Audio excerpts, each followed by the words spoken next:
할렐루야. 네, 주님 은혜가 이 시간도 우리 모두에게 충만하기를 주님의 이름으로 축복합니다. 이번 주간 마지막 날인 토요일이 6.25라고 하는 날입니다. 특별히 6월 달은 나라를 위해서 기도하는 달로 우리 교회는 정하고 역시 나라를 위해 기도하자고 말씀을 드린 바가 있습니다. 6월은 우리 민족에게 아주 쓰라린 기억을 되새기게 하는 그런 달이라고 생각합니다. 왜냐하면 6.25 전쟁에 이 비극을 상기하게 되기 때문이고, 그 상처는 이렇게 벌써 반백년을 지난 지가 오랜데도 아물지를 못하고 그 상처의 아픔 속에 살아가는 우리 주변의 사람들이 있다고 하는 것입니다. 이처럼 전쟁의 쓰라린 기억은 우리로 하여금 깨닫게 해주는 것이 있는데, 그게 뭐냐면 평화의 소중함이라고 하는 겁니다.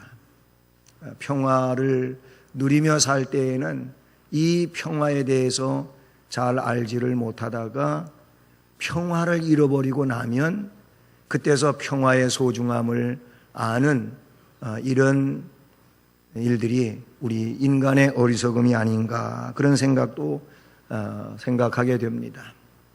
그래서 그 부부간에 있어서도 이런 말이 있어요. 있을 때 잘해라고, 괜찮을 때 잘하라고. 지나간 다음에 평화가 깨지고 어려운 상황에 대해서 고독하고 외롭고 힘들고 어려운 이런 상황에 있을 때, 그때가 좋았었는데 그러지 말고 평화로울 때 잘해라 하는 그런 얘기라는 말이에요. 아멘 하신 분은 더 잘할 줄로 믿습니다. 가정이 평화로워야 됩니다. 어쨌든 이 쓰라린 옛날의 기억을 생각하면은 이 평화의 소중함을 알게 된다는 것이죠. 또 동시에 그 평화가 그렇게 소중하다면 평화를 지켜야 되겠다라고 하는 생각을 갖게 되고, 그럼 평화를 지키기 위해서 어떻게 해야 하나 하는 대책까지도 우리가 생각하게 되는 것이죠. 오늘 본문 말씀을 보면은 전쟁하고는 좀 거리가 있는 그런 본문의 맥락이라고 그렇게 볼 수 있다는 사실이죠.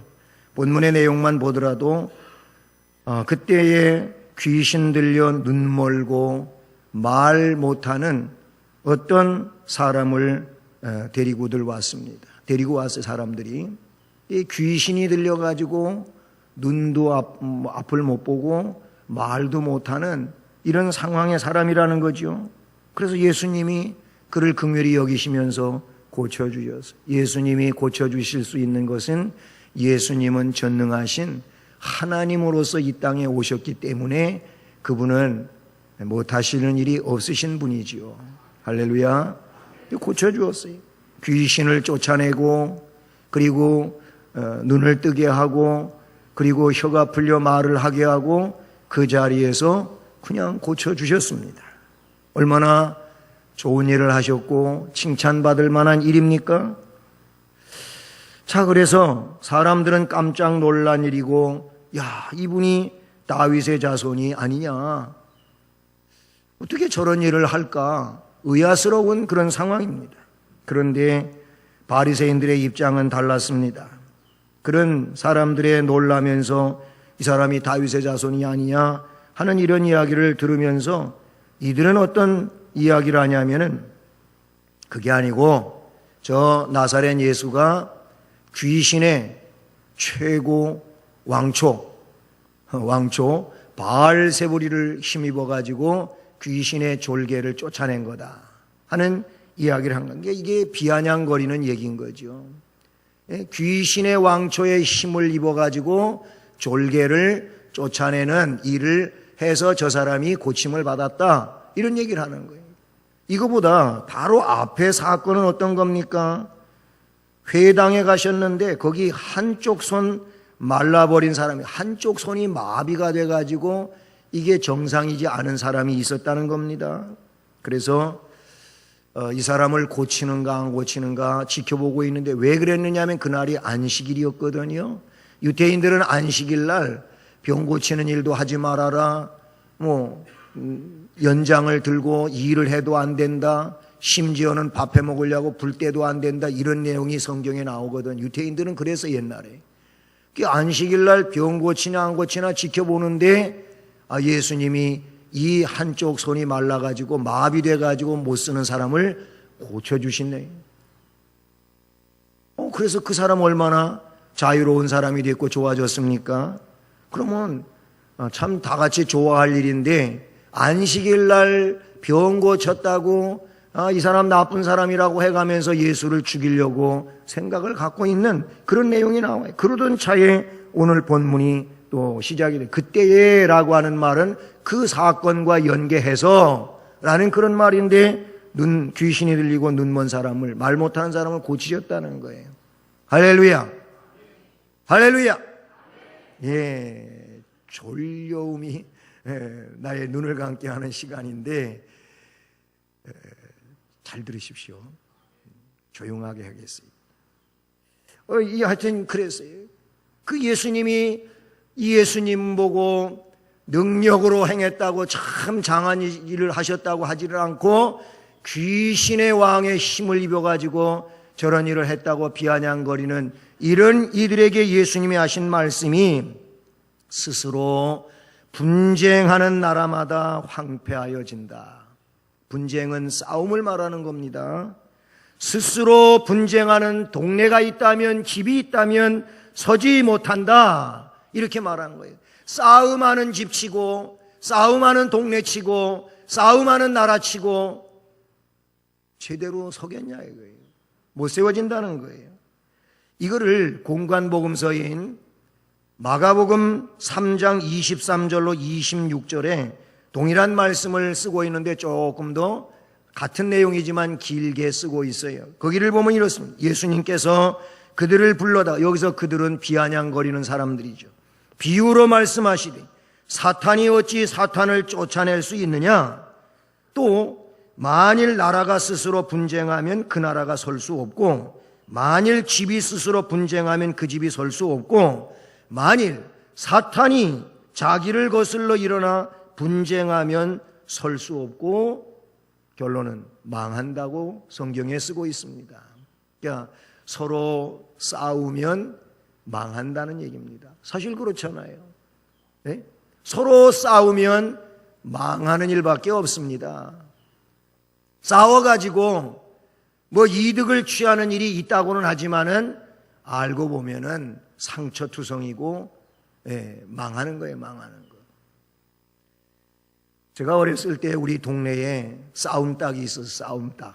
싸움닭이 있었는데, 장닭 있잖아요. 막 벼슬 시뻘겋고 그냥 시뻘거면서 꼬리 쫙 세워가지고 아주 덩치도 이렇고. 근데 그 주인이 이 싸움닭 어디 나가서든 지지 말고 이기라고 먹이는 게 있더라고요. 뭘 먹이는가 봤더니 고추장을 먹이더라고요.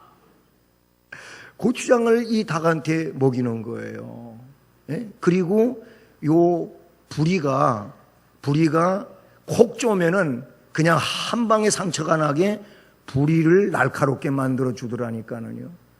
근데 이 싸움닭이 꽤 오랫동안 왕초였어요.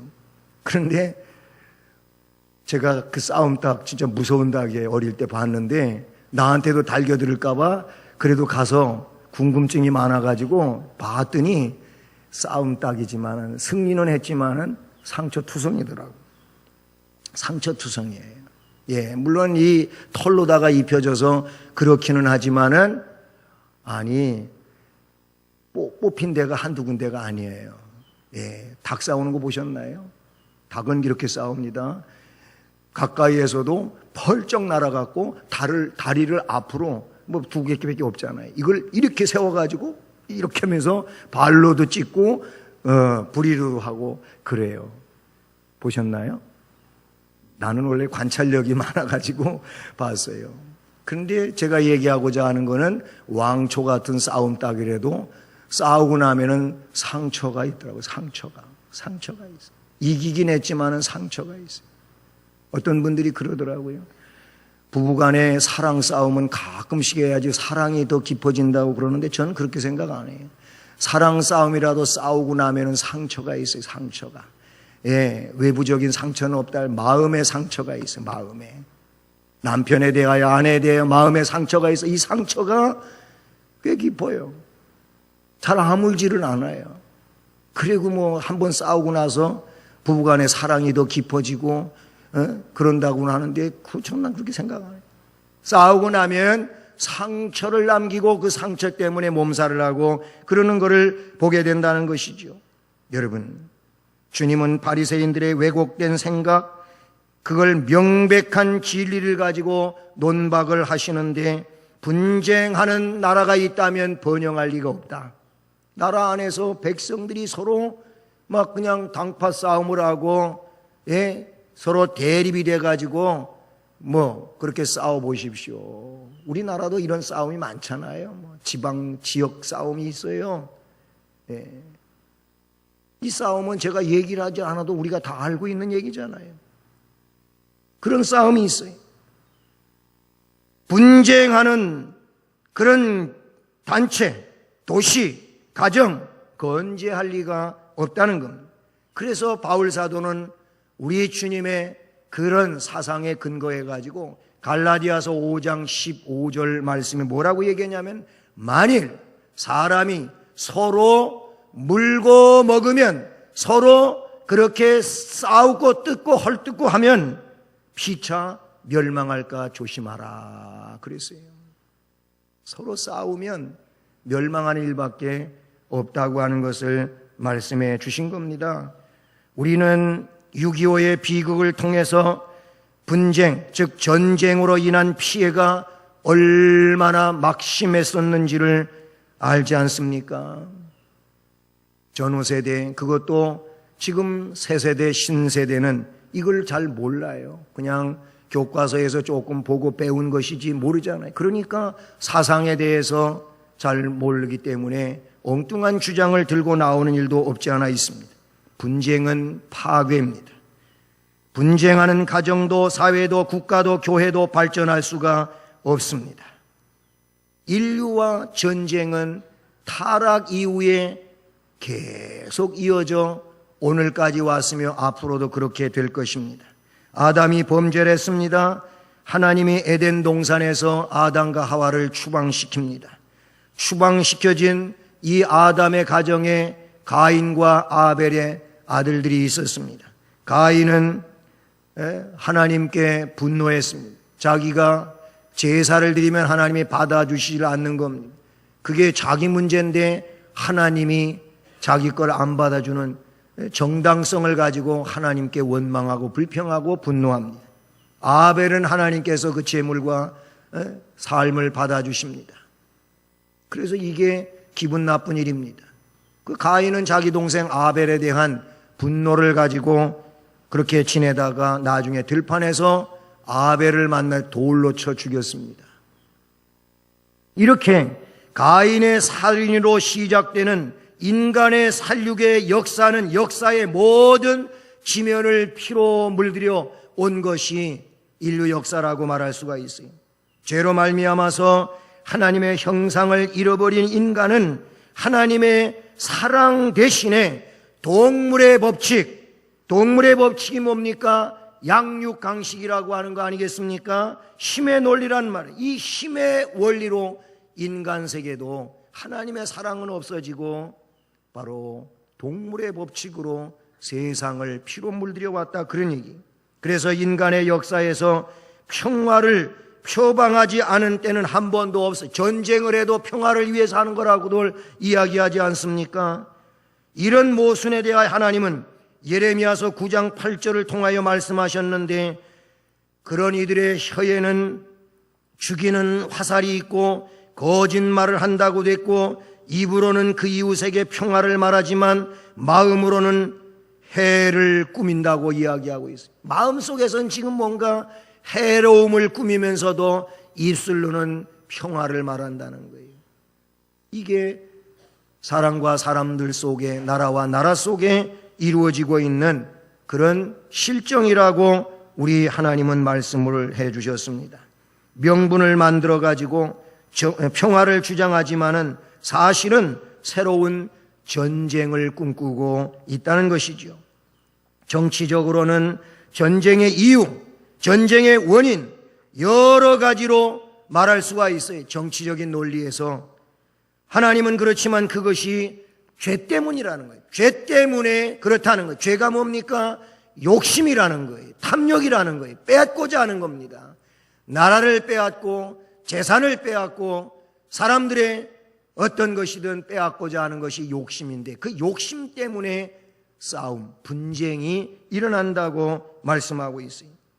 그래서 이것이 전쟁에 나타날 때에는 막 그냥 영웅주의로 아니면 집단 이기주의로 민족주의 내지는 제국주의로 더 나아가서는 사상, 이데올로기로 이렇게 가지고 막 대치가 되고 싸우는 거예요. 이런 것들이 사람과 사람들 속에 나라와 나라 가운데 싸움을 만들어낸단 말이에요. 그래서 평화의 깃발을 펄럭이고 민중을 선동하고 동맹국에게 손짓하는 이런 일들이 있는 거예요. 그래서 힘을 합세해가지고 막 싸움이 일어나고 뭐 제1차 대전, 제2차 대전, 세계대전도 그런 거 아닙니까? 나중에 일들은 다 파괴예요, 파괴. 전쟁에서 연합국이 승리한 것 같지만은 그러나 여기저기 전쟁의 상흔들로 아파하고 그것이 복구되는데 수십 년이 걸리고 이런 일들이 일어나게 된다는 사실. 인류와 전쟁은 계속된다는 겁니다. 그러나 그리스도는 평화를 이루는 분이라는 사실을 우리가 잊지 말아야 할 것입니다. 그렇습니다. 예수님이 하나님이신데 이 땅 위에 오셨어요. 우리는 그분을 그래서 임마누엘이라고 합니다. 임마누엘이 뭡니까? 하나님이 우리와 함께 하신다고 하는 거 아닙니까? 그래서 그리스도의 탄생은 바로 평화의 소식이라고 신약성경 누가복음 2장 14절에 말씀하고 있는데 지극히 높은 곳에서는 하나님께 영광이요 이 땅에서는 기뻐하심을 입은 사람들 중에 평화로다. 예수님이 이 땅에 오시는 게 평화라 그런 얘기인 겁니다. 왜 그러냐면은 예수 그리스도는 무력을 거부하셨습니다. 비폭력적이라 그런 얘기입니다. 그래서 예수님이 이제 십자가를 지기 위하여 저 겟셋마네 동산 감람산에서 이제 무리들에게 체포될 때에도 그곳에 측근에 있던 베드로가 검을 가지고 갔어요. 예수님 체포되지 않게 자기는 검을 가지고 있었기 때문에 검을 빼어가지고 예수님을 붙잡으려고 하는 사람의 그 사람을 그냥 위에서부터 아래로 베어버렸어요. 그런데 귀가 떨어져 버린 거예요. 한쪽 귀가 떨어졌어요. 그 사람 이름이 성경에는 말고라고 나오고 있습니다. 예수님은 그 잘라진 귀를 주워가지고 접합을 시켜주셨어요. 할렐루야. 네, 참 대단한 일이죠. 그리고 하신 말씀이 있어요. 베드로에게, 야 베드로야, 검을 내 칼을 내 칼집에 도로 꽂아라. 왜냐하면 검을 가지고 하려고 하는 사람은 검으로 망한다. 그 말씀을 해 주셨다는 얘기입니다. 어디에? 마태복음 26장 52절에 그렇게 쓰고 있어요. 미가 선지자는 분쟁 대신에 평화의 시대를 말씀하고 있어요. 엊그제 금요 기도에 이 말씀을 전했는데요.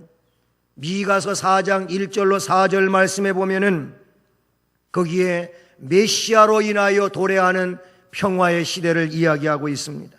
많은 이방 사람들이 가면서 이르기를 오라 우리가 여호와의 산에 올라가서 야곱의 하나님의 전에 이르자 그가 그의 도를 가지고 우리에게 가르치실 것이니라 우리가 그의 길로 행하리라 하리니 이는 율법이 시온에서부터 나올 것이요 여호와의 말씀이 예루살렘에서부터 나올 것입니다. 그가 많은 민족들 사이에 이를 심판하시며 먼 곳 강한 이방 사람들을 판결하시니, 그래서 어떤 일이 일어나느냐? 무리가 그 칼을 쳐서 보습을 만들고 창을 쳐서 낫을 만들 것이며, 이 나라와 저 나라가 다시는 칼을 들고 서로 치지 아니하며 다시는 전쟁을 연습하지 아니하고. 그랬어요. 메시아가 오시면 평화가 이루어지게 되는데, 그것은 복음으로 이루어져가는 세계라는 겁니다. 그래서 칼을 쳐서 보습을 만든다, 창을 쳐서 낫을 만든다. 여러분, 칼과 창은 전쟁 무기이지만 보습과 낫은 농경기구인 겁니다. 칼이 없어지고 창이 없어지고 칼과 창 대신에 농경기구, 땅을 갈아엎고 곡식을 베는 낫을 만들라고 말씀합니다. 이것은 이사야 선지자를 통해서도 주신 말씀인데, 이사야서 2장 4절에 그가 모든 민족을 심판하고 국제 분쟁을 해결하실 것이니 사람들이 칼을 두들겨 보습을 만들고 창을 두들겨 낫을 만들 것이며 나라끼리 전쟁을 한다든지 군사 훈련을 받는 일이 다시는 없을 것이다. 그랬어요. 할렐루야. 예수 그리스도로 말미암아 이루어지는 평화에 대하여 이야기하고 있는 것입니다. 그렇습니다. 그리스도는 하나님과 인간을 화목시켜 주시는 화해자이신 줄로 믿습니다. 여러분, 마음속에 분노가 있으면 그 분노가 뭘 하냐? 분쟁을 일으키게 되고, 분쟁은 곧 전쟁, 싸움이라고 이야기했는데, 그 전쟁과 싸움을 통하여 오는 것은 뭐냐? 멸망인 겁니다. 패망인 것입니다. 파괴라는 거예요. 분노의 감정을 잘못 다스리면 어떻게 해요? 분쟁한다는 거예요. 분쟁을 하게 되면 거기에는 파괴가 일어난다. 그러나 반대로 이 분노의 마음을 뭘로? 사랑으로 다스려 화해를 하게 되면은 그 화해로 얻어지는 것이 평화로움이고, 평화로움의 결과는 뭐냐? 평안이라는 거예요. 그래서 우리는 싸움의 문제를 싸움으로 끌고 가는 것이 아니고 뭘로? 우리는 화해로 가야 된다. 화해로 가야 된다. 그래야 양쪽 다 사는 길이 될 줄로 믿습니다. 그런데 우리 예수님이 멸망할 죄인인 우리와 하나님을 화해시켜 주셔서 하나님 앞에 도저히 갈 수 없고 하나님으로부터 진노를 받을 수밖에 없는 대상인 우리들을 우리 주님이 화해를 시켰어요. 그 내용은 고린도후서 5장 18절로 19절에 기록이 되어 있는데, 모든 것이 하나님께로 났나니 저가, 즉 하나님이 그리스도 성자 예수 그리스도로 말미암아 우리를 자기와 화목하게 하시고. 그랬어요. 하나님의 계획이 뭐냐면 이 땅 위에 오셔서 화목제물이 돼가지고 속죄제물이 돼서, 그래서 죄 문제를 담당해 주심으로, 사죄시켜 주심으로 하나님 앞에 의로운 자로 나아갈 수 있는 하나님의 자녀가 되게 해주셨다는 거예요. 할렐루야. 그래서 멸망할 죄인이 하나님하고 화목한 존재가 돼요. 이렇게 연결시켜준 분이 누구냐면 그리스도. 무얼로? 십자가로 그렇게 했다는 거예요. 십자가로. 할렐루야. 그거를 골로새서 1장 20절로 22절에도 기록하고 있는데, 그의 십자가의 피로 화평을 이루셨다 그래요. 십자가에 못 박혀 돌아가신 이유가 예수님이 자기 죄 때문에 그런 게 아니라 우리의 죄를 담당하시기 위하여 그렇게 했다는, 그걸 십자가의 피로 화평을 이루셔가지고 만물, 땅에 있는 것들이라든지 하늘에 있는 것들을 그로 말미암아 자기와 화목해 되기를 기뻐하심이라.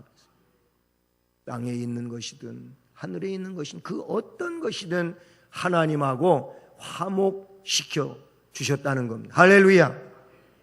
이렇게 그리스도로만이 평화가 이루어지는 줄로 믿습니다. 싸워봤자 아까도 얘기했잖아요. 상처밖에 없습니다. 그것이 부부싸움이든 부모와 자녀의 싸움이든 우리와 이웃의 싸움이든 아니면 국가 안에서 그렇게 서로 대립되는 상황이든 그런 게 뭐예요? 일이 잘 풀리지도 않고 어려움이 되는 거잖아요. 국회에서 싸워도 그런 거예요. 노사가 싸워도 그런 거예요. 싸우면 안 되는 거예요. 특별히 남북이 무기를 가지고 싸운다고 하면은 망하는 것밖에 없는 거예요. 그리스도의 사랑의 복음, 이 진리의 복음, 복음이 평화를 가져오게 되는 줄로 믿습니다. 그래서 그리스도인들은, 하나님 백성들은 뭐 해야 되느냐? 평화를 추구하는 자가 되어야 된다. 따라서 합니다. 우리는 평화를 추구해야 한다. 아멘. 우리 그리스도인 하나님 백성들은 평화를 추구해야 된다. 그런 얘기. 그러니까 우리는 어디에서든지 싸울 만한 일이라 할지라도 싸우지 말고 평화를 이루어가야 된다. 왜? 예수님, 우리 주님, 우리 구세주 주님이 평화의 이런 모델이셨기 때문에 그렇다는 거예요. 평화의 발자취를 따라가는 우리들은 주님을 닮아가야 될 줄로 믿습니다. 주님은 대적들을 향하여 무저항하셨습니다. 비폭력으로 대응하셨습니다. 그런데 자꾸의 우리 민족의 갈등을 보면 폭력적으로 대응하는 것, 판이하게 다르게 비폭력주의로 일관하신 주님과는 너무나 차이가 있지 않습니까? 무저항, 비폭력 수단이야말로 분쟁과 전쟁을 퇴치할 수 있는 가장 훌륭한 방법인 줄로 믿습니다. 하나님이 우리에게 요구하시는 것은 무저항, 비폭력이라는 겁니다. 그리스도인들은 폭력으로 무장하면 안 되는 겁니다. 싸우려고 하면 안 된다, 그런 얘기인 것입니다. 구약성경에 모세라고 하는 이스라엘의 대지도자가 나옵니다. 모세도 정말 기분 나쁠 때 많이 있었어요. 이게 한두 번도 아니고 백성들이 도대체가 저렇게 엉뚱맞게 하냔 말이죠. 하나님이 능력으로 건져주시고 가나안 땅으로 데리고 가시고, 물론 힘든 여정은 있긴 하지만 좀 참으면 되는데 그때마다 원망하고 불평하고 난리법석입니다. 그런데 한 번은 더 심각한 문제가 발생이 됩니다. 하나님이 그래서 백성들을 향하여 진노하실 수밖에 없었습니다. 하나님의 진노로 백성들이 죽어 넘어집니다. 모세가 하나님께 온유한 마음을 가지고 중보하며 기도를 드립니다. 하나님, 이러시다간 하나님이 세계 열방 가운데 좋은 소리 못 드실 것 같습니다. 아니, 저 애굽 땅에서 구원해내 가지고 와서 광야에서 다 죽게 만들었다고 한다면 하나님 뭐 좋은 소리 못 듣잖아요. 그러니까 하나님 진노를 거두시고 차라리 내 이름을 생명책에서 지워주는 한이 있더라도 저 백성들에게 진노하지 말고 사랑으로 건져주십시오. 기도했습니다. 하나님은 그 모세의 온유함의 기도를 들으시고 진노를 거두시고 더 이상 백성들을 멸망시키지 않는 이런 내용이 성경에 나오고 있다는 사실이지요. 오늘날은 평화의 원리를 무력의 균형과 능력에다 두고 있잖아요. 그래서 저쪽에서 이 엄청난 무기가 있으면 이거를 능가하는 무기가 있든지 비등한 무기를 가지고 있어야 함부로 못한다고 생각하고, 그래서 무기를 근거로 한 균형을 만들어 가려고 해요.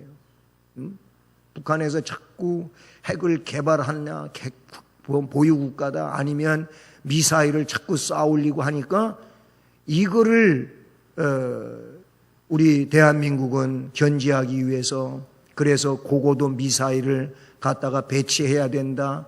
그러니까 또 중국에서는 자기 나라 많은 지역이 다 거기에 정찰이 되는 상황이니까 안 된다. 지금 그런 무력으로 무력을 하려고 하다가 보면은 이거는 나중에 큰 문제가 대두될 수밖에 없다는 사실인 것이죠.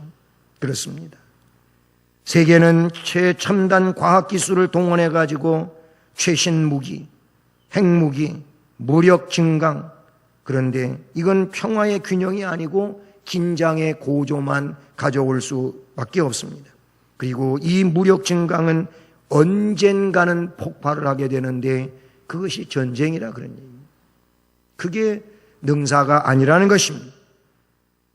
죄가 사라지지 않는 한 전쟁은 일어날 수밖에 없어요. 유엔이 있다 할지라도, 많은 단체들이 평화운동을 할지라도 전쟁은 일어나고야 만다는 겁니다. 성경은 인류 역사의 마지막을 아마겟돈 전쟁이라고 계시록 16장 16절 이하에서 말씀해 주고 있어요. 그런데 이 마지막 전쟁 이후 그리스도께서 재림하시게 되는데 그제서야 전쟁은 종결되고 평화로운 영원한 나라가 이루어진다는 거예요. 그리스도의 초림으로 평화가 시작이 되고 그리스도의 재림으로 그 평화가 완성이 된다고 성경은 말씀해 주고 있습니다. 사랑하는 성도 여러분, 우리는 평화를 추구하는 자 되기 위하여 그리스도의 발자취를 따라가야 될 줄로 믿습니다. 늘 서로 사랑하길 바랍니다. 부부 안에 서로 사랑하시길 바라고, 부모와 자녀 간에 사랑이 있기를 바라고, 이웃과 이웃 간에 사랑하고 용서하길 바라고, 분쟁과 비판을 삼가할 수 있기를 바랍니다. 분쟁하고 있는 한 이 나라와 이 민족이 분쟁 속에 있다면 이거는 문제가 될 수밖에 없다는 것이죠. 정치권, 분쟁하는 나라 민족 위에 또는 진보와 보수를 위해 모세처럼 온유한 마음으로 기도하는 우리가 될 수 있기를 축복합니다. 그러기 위하여 내일부터 금요일 날까지는 구국기도 주간입니다. 나라와 민족을 위하여 기도하자는 것입니다.